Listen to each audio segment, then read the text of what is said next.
This film tells the story of a 12-year-old boy named Artemis Fowl Jr., a prodigy with a mind far beyond his years. Raised on fairy tales by his father, Artemis Fowl Sr., the young Artemis has always listened to stories of mystical creatures and hidden worlds. Yet, despite the tales, Artemis Jr. has grown into a hard-headed realist. As a genius child, he doesn't believe in the existence of fairies or anything magical. In fact, his brilliance is so remarkable that traditional schooling seems unnecessary. At just 7 years old, he defeated the reigning European chess champion, Ivan Ragi, in a staggering 5 moves. By the age of 9, he had already won an international architecture competition by designing the futuristic Dublin Opera House. And at 10, he managed to clone a goat, which he cheekily named Bruce. His eccentric choices might raise eyebrows, but there's no denying, Artemis is nothing short of extraordinary. Of course, even a mind like his needs companionship. Though he often seems lost in thought, Artemis Jr. isn't entirely alone. If there is one thing he truly cherishes, it is the time he spends with his beloved father, Artemis Fowl Sr. A mysterious man with a passion for rare and antique items, Artemis Sr. travels often, but whenever he's home, he devotes himself to his son's education. Artemis Sr. doesn't just teach his son about history and culture. He trains him in deeper knowledge. Ancient lore, mythical beasts, the secrets of goblins, and the legends of magical creatures. He firmly believes that fairies aren't just myths, and he's determined to prepare his son for a world that lies hidden beyond the veil of human perception. Artemis Jr. listens intently, unaware that these lessons will soon become more than just stories. Then, the day comes. Artemis Fowl Sr. departs on a secret mission, determined to uncover the truth behind the fairy world, a realm most dismiss as mere folklore. But during this quest, he vanishes without a trace. The news spreads like wildfire. Headlines declare Artemis Sr. to be the criminal mastermind behind some of the greatest thefts of the past decade. The world sees him as a fugitive, but Artemis Jr. refuses to believe it. With razor-sharp intellect and unwavering determination, Artemis Jr. sets out on a mission of his own. He is convinced that the key to finding his father lies within the world of the fairies, a world he once believed was fiction. But Artemis won't face this challenge alone. By his side is Domovoi Butler, his loyal friend, seasoned mentor, and highly skilled bodyguard. Known simply as Dom, this towering figure has protected the Fowl family for generations. And now, he stands ready to help Artemis Jr. uncover the truth. Just when things couldn't get stranger, a mysterious figure contacts Artemis Jr. with a chilling message. The voice claims responsibility for kidnapping Artemis Sr. and knows that a powerful artifact known as the Aculos is in the possession of the Fowl family. The kidnapper demands that Artemis Jr. hand it over. But there's a problem. Artemis Jr. has no idea where the Aculos is hidden. Only his father knew. And now, with the clock ticking, the kidnapper gives him 3 days to find it, or Artemis Sr. will be killed. Realizing how little he truly knows about the fairy world, Artemis turns to Dom for help. In response, Dom reveals a secret that even Artemis Jr. was unaware of, a hidden study within Fowl Manor, built by his father. This room is unlike any other, filled with ancient artifacts, cryptic symbols, and enchanted relics collected from the hidden realms of magic. Inside, Artemis finds something even more valuable: his father's personal journal. The worn leather cover crackles as he opens it, revealing pages filled with sketches, maps, and entries written in haste and fear. The journal speaks of the Aculos, describing it as a sacred object that must be protected at all costs. If it falls into the wrong hands, chaos would be unleashed. It also contains one crucial message: believe in fairies. Now Artemis Jr.'s mission is no longer just about saving his father. It's about protecting the very balance of the magical world. What once seemed like bedtime stories are suddenly his new reality. Deep beneath the surface of the earth lies Haven City, a bustling and technologically advanced metropolis inhabited by fairies and other mystical beings. This secret society lives hidden from human eyes, sustained by ancient magic and modern technology. Among its protectors is a fierce young officer named Holly Short, a proud member of the LEPRECON unit, the Lower Elements Police Reconnaissance. She's brave, fast, and fiercely loyal to her people. Holly is assigned to monitor magical disturbances and apprehend any threats to the fairy world. Meanwhile, we meet Mulch Diggums, a dwarf who's not your typical underground creature. Mulch is witty, sarcastic, and surprisingly good at tunneling through earth and deciphering ancient fairy runes. But at the moment, he's in prison, convicted of trespassing and illegal excavation. Still, his unique skill set makes him valuable. Back in Haven City, an unsettling presence lurks in the shadows. The very one who kidnapped Artemis Sr. Her name is Opal Cowboy, a ruthless outcast with plans to overthrow the fairy order. In her hidden lair, Opal commands her agents with an iron fist. She threatens a subordinate, ordering them to spy on Commander Root, the head of the Leprechaun force, or suffer a terrible fate. Commander Root is no fool. Sharp and commanding, Root organizes a massive search for the missing Aculos. He splits his forces into teams, unaware that a traitor lies among them, one secretly working for Opal Cowboy. As Root issues his orders, Officer Holly Short approaches him, clearly troubled. She believes she has found clues regarding the disappearance of her own father. But Commander Root refuses to let her pursue this personal mission. Too dangerous, he insists. Frustrated but determined, Holly begins to question her orders. Meanwhile, back at Fowl Manor, Dom brings in reinforcements to help protect Artemis Jr. His niece, Juliet Butler.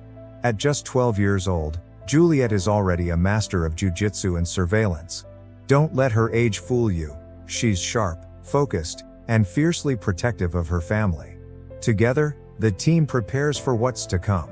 Artemis Jr. continues to dig through his father's notes and finally finds something, an image of an ancient oak tree, repeatedly mentioned in the journal. This tree, located on the hill of Terra, seems to be the key. Artemis becomes convinced. This tree is the gateway to the fairy realm. Far beneath the earth, in Haven City, the centaur Fawali, the brilliant mind behind the fairy world's security and encryption systems, suddenly detects a serious breach. A massive troll has escaped, breaking through the barriers that separate the human and fairy worlds. Alarms blare. Commander Root immediately assigns Officer Holly Short to recapture the escaped troll. She accepts the mission without hesitation and quickly succeeds. But her victory is short-lived. Holly can no longer hold back her personal mission, finding her father. Despite Root's direct orders to stay away from the Hill of Tara, Holly defies him and sets out on her own. Back on the surface, Artemis Jr., more confident than ever, is ready. He sends Domovoy Butler to secure the ancient oak tree at the hill. Moments later, Holly arrives at the tree, but she's not alone for long. From the shadows, Dom appears and, with expert precision, fires a tranquilizer dart. Holly collapses. She is swiftly taken to Fowl Manor, unconscious and in custody. Inside the manor, Artemis prepares for what comes next. He already knows fairies have the ability to mesmer humans with direct eye contact. So, he provides protective eyewear to everyone in the house. No risks. When Holly awakens, she finds herself face to face with Artemis. Calm and composed, he explains nothing at first, just listens. Holly, confused and defiant, threatens him. "My people will come for me," she declares. Artemis simply smiles and responds coolly, "That's what I was hoping you'd say." Soon enough signs begin to appear. The fairy forces are approaching. Determined to gain leverage, Artemis plans to negotiate with the fairies. But he knows they won't listen at first. So, he must make a bold move. The fairies activate a powerful time freeze device around Fowl Manor, allowing them to operate without the outside world noticing. They descend swiftly. But Artemis is not intimidated. He steps out, flanked by Dom, and confidently faces the armed fairy squad. In a surprising twist, Dom opens fire, igniting a fierce battle. Amid the chaos, he deliberately shoots an arrow into the time freeze generator, causing it to glitch. The magical field becomes unstable, sending waves of panic through the fairy ranks. Now shaken, the fairies pause. Artemis seizes the moment and offers Commander Root a deal: negotiate or face further disruption. Left with no good options, Root agrees to speak with the 12-year-old genius. Artemis makes his proposal. Find the Aculos, and in return, he'll release Officer Holly Short. But Root refuses. The artifact is far too dangerous, and even worse, they don't know where it is. The talks stall. Needing a new strategy, Root devises a risky plan: to break into the manor from within. Since no fairy can enter without permission, he turns to a very specific individual, Mulch Diggums. Released from prison under one condition: reduced sentencing if he helps. Mulch is reluctant. He doesn't trust anyone. Instead of money, he demands something far more meaningful to him: to be officially recognized as a real dwarf. When this is denied, Root offers a final deal: freedom, no strings attached, if he succeeds. Reluctantly, Mulch agrees. Using his bizarre tunneling abilities, he digs through rock, dirt, and steel to infiltrate the manor. But unknown to the fairies, this too is part of Artemis's plan. He expected this infiltration. Mulch reaches the manor and cracks open a high-tech vault, one designed to be impossible to breach. Inside, shimmering with an eerie light, lies the Aculos. From her hidden lair, Opal Cowboy watches through surveillance. Pleased, she gives her traitorous agent the order to seize the artifact. Outside, the time freeze device is collapsing. Energy pulses through the air. The traitor, no longer hiding, dismisses Commander Root from command and takes control. Then, in a bold and reckless move, the traitor releases the captured troll into the manor, a creature capable of devastating everything in its path. Chaos erupts. The troll bursts into the manor, crashing through doors with its massive head. Holly is flung into a chandelier, while Mulch ends up dangling beside her after trying to help.